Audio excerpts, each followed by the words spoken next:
Hey guys, what's up? In today's video, I'm going to show you how to translate your PDF file to different languages. So first, I open Google Drive. You must be need open Google Drive because it's 100% free of cost method.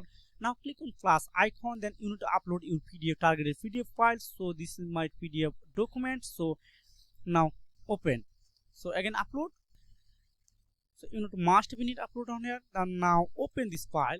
Then you can see here are Google Drive option. Just open on here.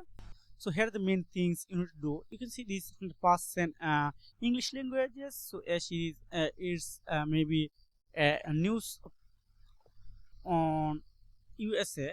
So now click on tools. Then click on translate document. Now choose your targeted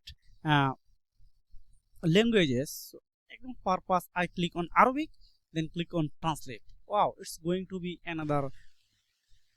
Wow, you can see it's already translated. So you need to know right now. Click on file, again click on download, then download as a PDF file. So if you want to download this file any other format like docs, RTF, zip file, HTML, and etc.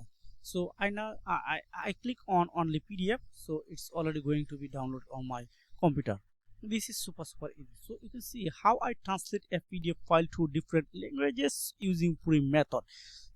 If you found this video helpful, make sure like and subscribe the channel so you can take care. Bye.